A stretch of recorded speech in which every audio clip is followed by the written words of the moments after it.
Alright guys, so I'm currently in Kuta Beach and today marks my last full day of my solo trip in Southeast Asia, and the experience here was awesome and I have so much to be thankful for. I came in Southeast Asia trying to challenge myself.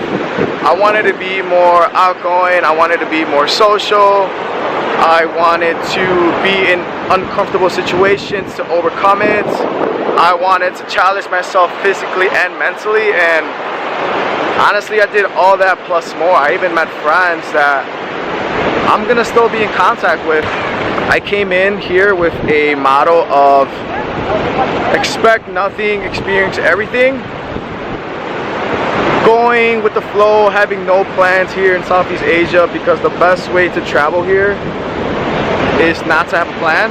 I'm gonna just talk about 5 things I've learned while traveling Southeast Asia. First thing I learned about Southeast Asia is it is really easy to maneuver yourself here.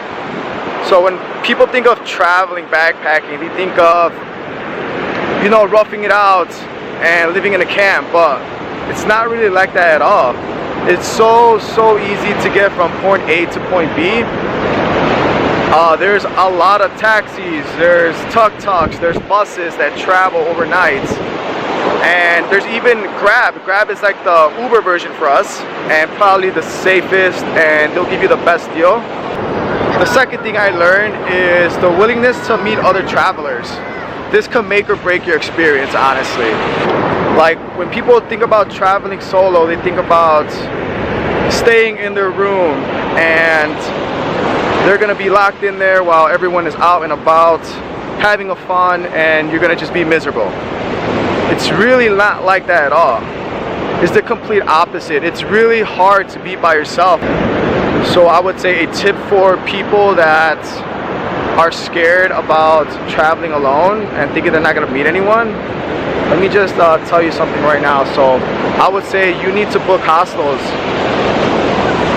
Hostels are probably the best way to meet people, and probably the easiest, because everyone there are really outgoing and social, and most of them are traveling by themselves too, so you're not the only one traveling by yourself. And what I would do is go to the hostel, meet people, and then you could just travel with them. And in each city I managed to meet the best and nicest people ever that made my experience so much better. If it wasn't for them, then I would have just been traveling alone. So I am grateful for everyone that I met, anyone that's watching,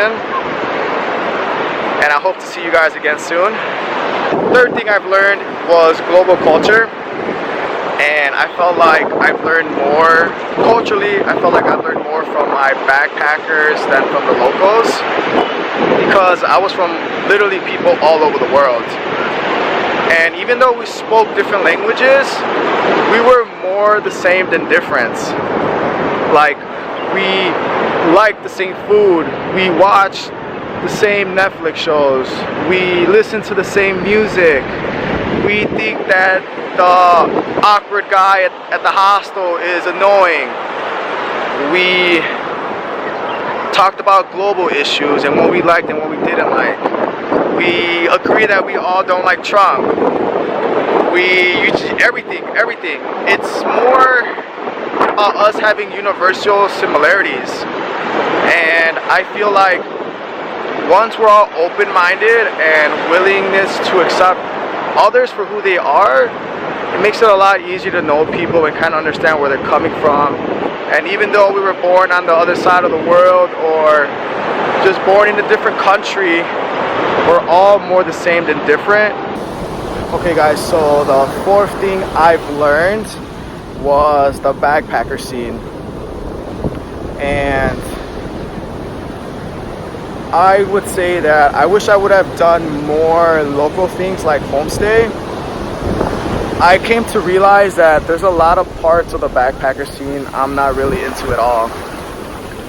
Like, I'm all up for grabbing drinks, going out, having a great time, partying, but I've seen a lot of people, a lot of people that literally come to Southeast Asia just to do that all day.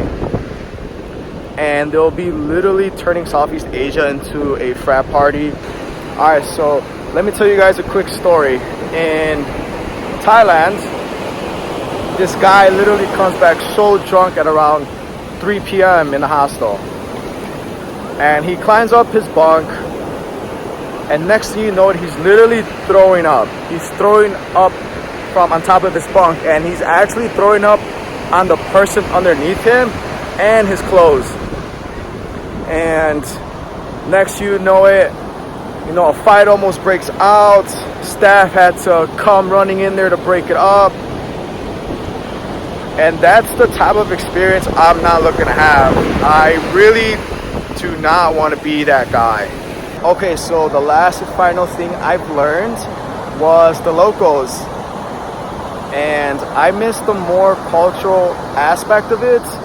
I mean, I had small glimpses here and there, but if you can do homestay or if you can do volunteer work, I would definitely suggest that for myself next time.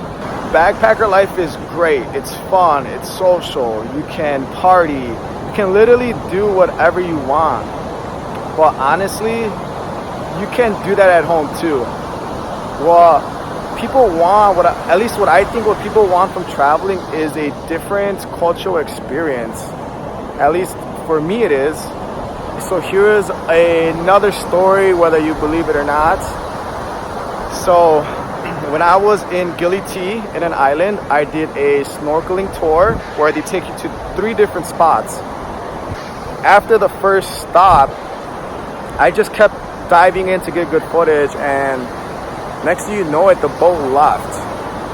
And there was only one other boat, and they weren't willing to help me at all.